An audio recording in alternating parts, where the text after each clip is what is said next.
Fala pessoal, tudo bem com vocês? Goleiro Diogo Silva brilha no tempo normal e nas penalidades. O Palmeiras domina o jogo, mas não consegue avançar. Sim, o atual campeão da Copa do Brasil está eliminado. Histórico para o CRB de Alagoas. Chega mais, eu sou o Chico Garcia, inscreva-se no canal, hein? E vamos juntos.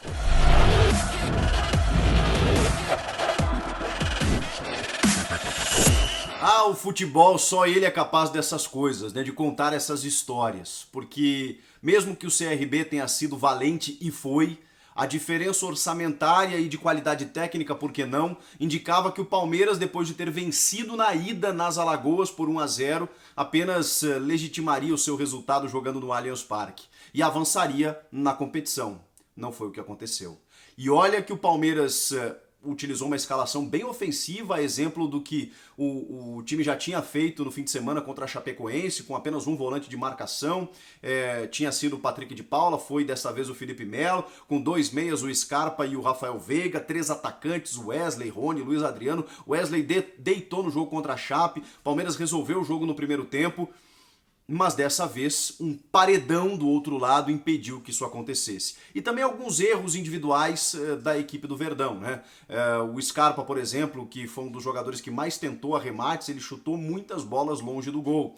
E quando acertava o alvo, lá estava o Diogo Silva. Em outros tantos momentos, o Palmeiras chegava ou parava na trave, ou parava no goleiro, ou parava na defesa, que também foi muito bem por parte do CRB. O CRB usou uma estratégia comandado aí pelo Alan Al, que todo time com menor recurso, com menos recurso, adota, jogando fora de casa contra um adversário poderoso.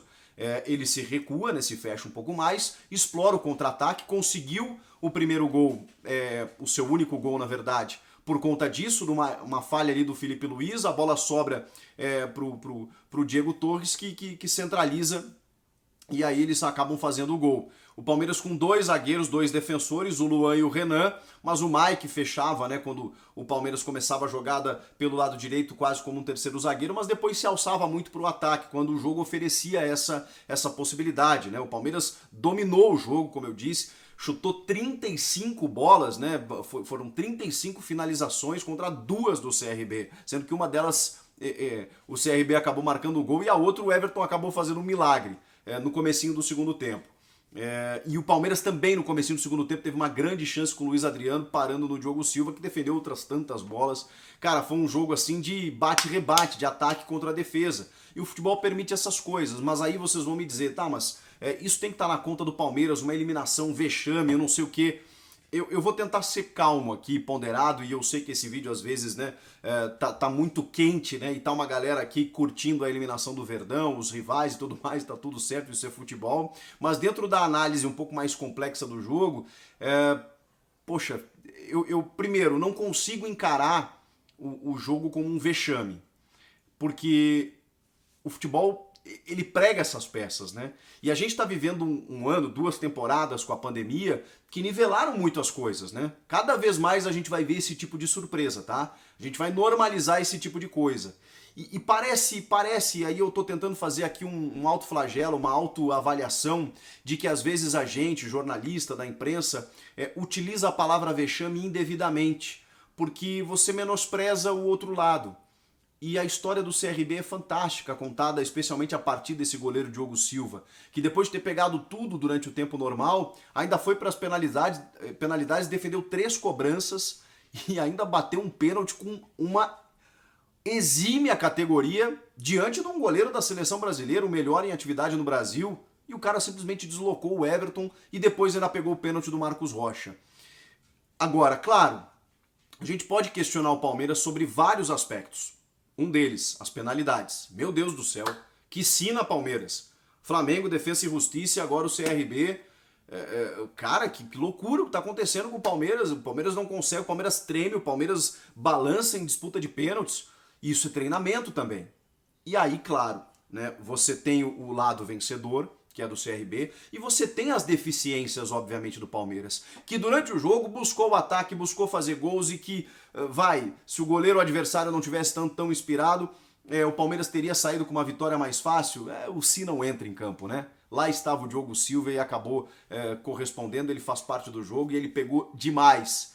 E cabia ao Palmeiras, e aí sim eu concordo com vocês, superar tudo isso.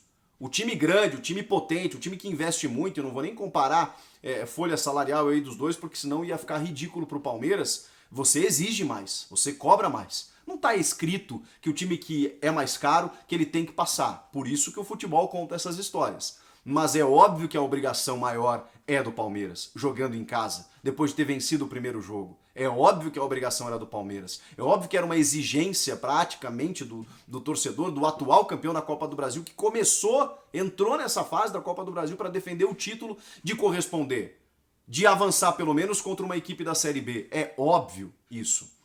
Mas o futebol, ele permite isso, né?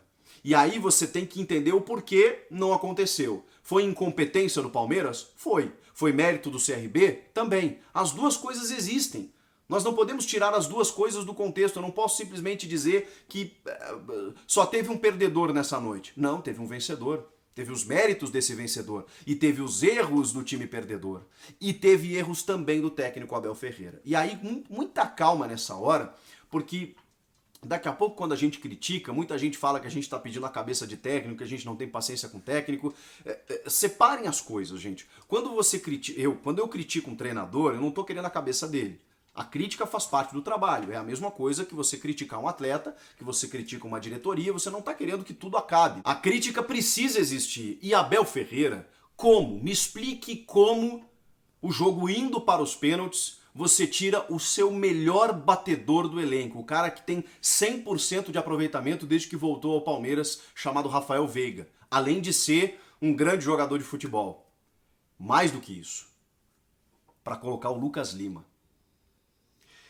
Eu vou colocar na conta do Abel, sim. A primeira responsabilidade está na diretoria, de ainda insistir com um jogador que não acrescenta nada e, mais do que isso, compromete a situação do Palmeiras. Ele não só não ajuda, como ele atrapalha. Ele não faz absolutamente nada, ele só faz número, ganha o seu salário, porque está em contrato, e aí o problema não é dele, nesse caso, o problema é de quem faz o contrato, o problema é de quem o mantém no elenco.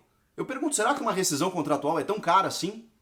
A ponto de deixar um jogador no elenco que continua comprometendo, que continua fazendo número, e aí, como ele está no banco, o treinador se vê talvez no direito de escalá-lo, o que eu ainda não entendo. Então, também a responsabilidade vai no Abel. Se ele tem que constar no banco, não significa que ele tenha que entrar, ainda mais no lugar do Rafael Veiga. Ainda mais num cenário em que a disputa está indo para os pênaltis e o Rafael Veiga é o teu melhor batedor. Ah, mas a gente está falando de uma cobrança. Pois é. Por uma cobrança, o Palmeiras está eliminado. E quem errou essa penalidade, além do Marcos Rocha, além do Breno Lopes, sim, o Lucas Lima. O Lucas Lima e o Luiz Adriano, né? O Luiz Adriano que tinha a bola do jogo. Vejam só, o Palmeiras ainda poderia ter se classificado. Aí entra a zica histórica, né, dos pênaltis do Palmeiras. Mas o Lucas Lima, gente, ele não justifica em nenhum momento, em nenhum cenário, em nenhuma circunstância. Eu não consigo entender. Ainda mais no lugar do Veiga, cara. Então isso tá na conta do Abel. Isso vai para a conta do Abel e muito mais para a conta do Lucas Lima, né, que eu não sei o que está fazendo no Palmeiras ainda. É injustificável a presença desse jogador no elenco do Palmeiras. Tem a parte dos jogadores que foram incompetentes para fazer o gol e pelo menos empatar o jogo. Tem a parte do treinador que fez, demorou para mexer e quando fez mexidas esdrúxulas. E outra, dois jogadores voltando de lesão entraram no jogo e bateram os pênaltis. Breno Lopes e Marcos Rocha. Os dois erraram. Gente, isso é beabá, isso é básico do futebol. Quando eles foram pra bola eu falei, putz, eles voltaram hoje de lesão, a perna tá pesada. E os caras desperdiçaram. Tem o mérito do outro lado, mas tem a incompetência do Palmeiras em avançar na competição. Foi isso que aconteceu. O atual campeão deixa a competição prematuramente, de uma forma que a gente não esperava, mas isso é o futebol. Parabéns Alagoas, parabéns CRB, que contaram uma história linda no Allianz Parque nessa noite. Comenta aqui embaixo, inscreva-se no canal, eu volto na próxima. Tchau!